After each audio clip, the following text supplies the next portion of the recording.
Millions of years ago, Earth looked very different.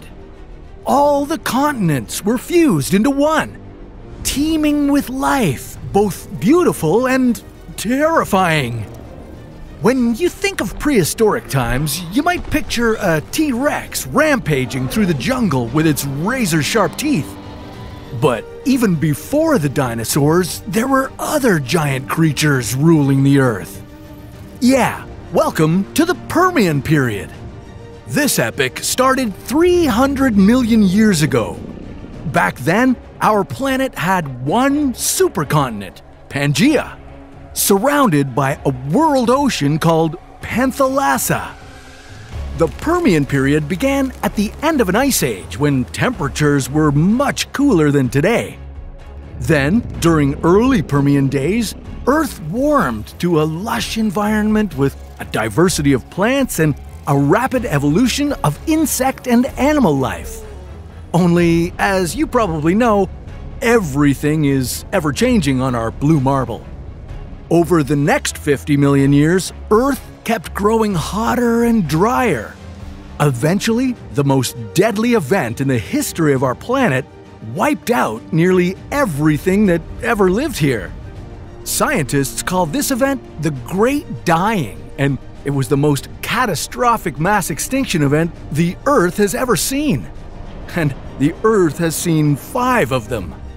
But before we get to all this doom and gloom, let me take you on an epic journey back in time. Here in the Permian period, some of the most incredible species that roamed our young planet are about to emerge.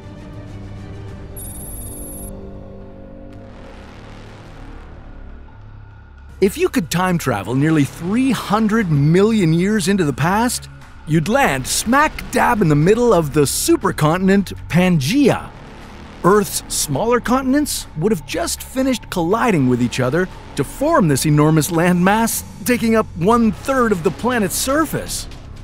There was likely less oxygen in the air than there is now, but you still might be able to breathe.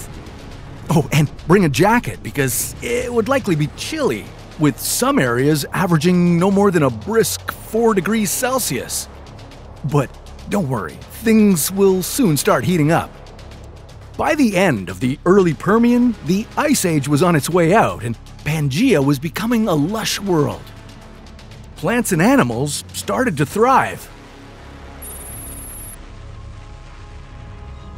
This was a volcanic world. Violent eruptions changed the climate, shaped the landscape, and paved the way for evolution. When giant swamp forests began drying out, plant life had to adapt, and so, 290 million years ago, Earth saw the very first seed-bearing plants called gymnosperms. These plants carried seeds on their cones, and they spread across the supercontinent like wildfire. The ancient evergreen forest of the early Permian was hiding something familiar. Just like today, you could find cicadas and beetles piercing and sucking on the plants, and the cutest of them all? Cockroaches. Only, these weren't the cockroaches you know today. These prehistoric vermin were gigantic, the size of birds. But despite their size, cockroaches never ruled prehistoric land, and that's good news, am I right? No, something much more fascinating was roaming Pangaea. The now extinct ancestor of primitive mammals, Dimetrodon. This animal was as fascinating as it was terrifying. Encountering a Dimetrodon would be quite a sight to behold. This ancient lizard grew to 5 meters long and weighed 225 kilograms. It had a large sail running down its spine. Scientists think this sail helped the reptile regulate its body temperature, soaking up warmth during the daytime and dissipating excess heat during the cooler nights. It would walk toward you like a crocodile and act like a total menace. Dimetrodon was an apex predator of its time. Watch out for a mix of sharp and flat teeth that would slice you open and grind you up. In the Middle Permian period, Other mammal-like reptiles took over the planet. Therapsids. They had strong jaws with sharp teeth and a somewhat upright stance thanks to their legs being situated underneath their bodies. Therapsid reptiles varied from the 5-meter-long, likely omnivorous Deuterosaurus to the 5 times smaller, meat-eating Lycanops. You could meet plenty more therapsids if you stuck around for another 20 million years. During the Middle Permian period, Earth kept getting hotter. The average global temperature on Pangaea grew to about 25 degrees Celsius. And volcanoes were spitting greenhouse gases out into the atmosphere. Due to the changing climate, sea levels were shifting, but marine life found ways to thrive. If you were to take a dip in the prehistoric superocean, you'd be swimming alongside ancient sharks and bony primitive fish. Many more complex marine species came and went as the environment kept changing.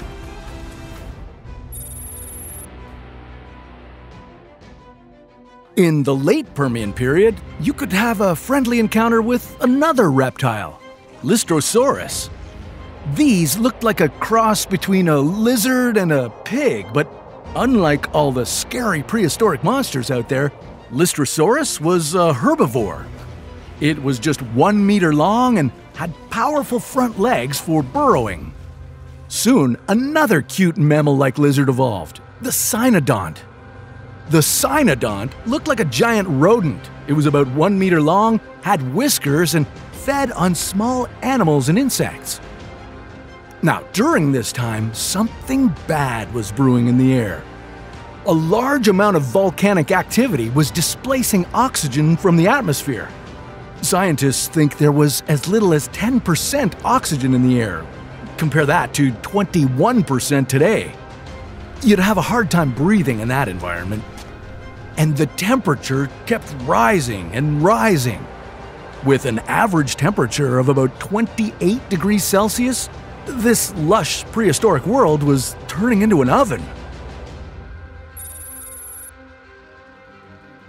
All good things must come to an end, and sadly, this period came to a particularly brutal one. About 252 million years ago, about 90% of all plant and animal life was wiped out. This tragic moment is called the Great Dying, and it was Earth's most devastating mass extinction event. Scientists still debate what caused this catastrophic extinction. Most theories suggest it was the result of explosive volcanic activity. As huge volcanic eruptions swept the continent, massive amounts of ash were unleashed into the atmosphere. So much ash that it blocked out most, if not all, of the incoming sunlight. And with no sunlight, global temperatures dropped suddenly. Plants couldn't perform their photosynthetic processes and died off. And without plants, the very basis of their food chain, animals soon followed. Things got worse before they got better. Because of all the carbon dioxide emitted during the volcanic eruptions, global temperatures rose again. And not just to where they were, but higher, much higher. And this caused the superocean to lose most of its oxygen. And unable to breathe, a majority of the Permian sea animals perished. Eventually, over 95% of marine species and more than 70% of land animals became extinct. This mass extinction event could make you sad enough to want to bring back all the animals that have ever gone away. Dinosaurs too. But that's a story for another What If.